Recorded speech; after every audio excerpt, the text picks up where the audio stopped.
조직 스토킹 소음, 반복된 고통의 세기. 안녕하세요. 오늘은 제가 특별한 경험을 나누고 싶어요. 여러분 혹시 주변에서 소음이 많이 나서 집중이 힘들었거나 누군가의 속삭임이 지나치게 신경 쓰인 적이 있나요? 사실 저에게 그런 일이 반복적으로 발생하고 있답니다. 그 중심엔 바로 조직 스토킹이라는 기괴한 현상이 있어요. 조직 스토킹의 방식은 정말 다양해요. 예를 들어 갑자기 멀리서 들리는 외침이나 공사장에서 일하는 인부가 공사 소리에 묻혀서 속삭이는 장면은 특히나 웃기면서도 불쾌해요. 이건 마치 연애 중에 고백한 사람처럼 접근을 하다가 도망치는 모습과 닮았어요. 우리 관계는 특별해 라고 외치고 그 순간에 사라지는 모습이요.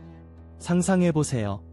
택배기사가 집 앞에서 통화하는 척하며 소리를 지르는 모습은 정말 우습지 않나요? 마치 너의 집에 내려놓았으니 이제 나의 마음도 받아줘라는 비유가 아닌가 싶어요. 그런 귀여운 방식으로 사랑을 고백하듯 다가오는 모양새가 너무나 웃음을 자아내요. 그들의 집착은 사랑이 아니라 기괴한 끝없는 괴롭힘이라는 걸 알아차리지 못하는 것 같아요. 그리고 주변 집에서 무슨 장비를 사용해서 끊임없이 소음의 말소리를 섞기도 하는데 그 모습은 변태직 그 자체예요. 그들 스스로 이런 행동이 어떻게 비정상적일 수 있는지 전혀 인식하지 못하는 것 같아요.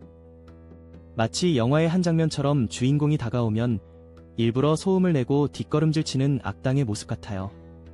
이렇게 반복되는 소음과 속삭임을 겪으면서 생각해보면 그들의 집착은 오히려 나에게 전혀 신경 쓰이지 않는다는 사실입니다. 나에게 전혀 관심 없는 사람이 다른 누군가를 그렇게 사랑하는 것처럼 착각하듯 집착하고 있다는 것이 참 아이러니한 상황이에요. 그곳에서 나는 궁금증도 없고 그들이 어린아이처럼 속삭이는 소리를 들으면서도 전혀 귀 기울이지 않게 되거든요. 결국 그들이 나에게 의존하고 있다는 사실이 드러나요.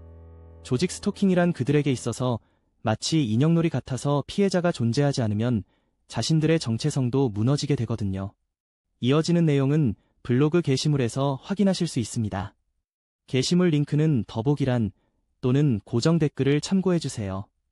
영상이 도움이 되셨다면 좋아요와 구독 부탁드립니다. 감사합니다.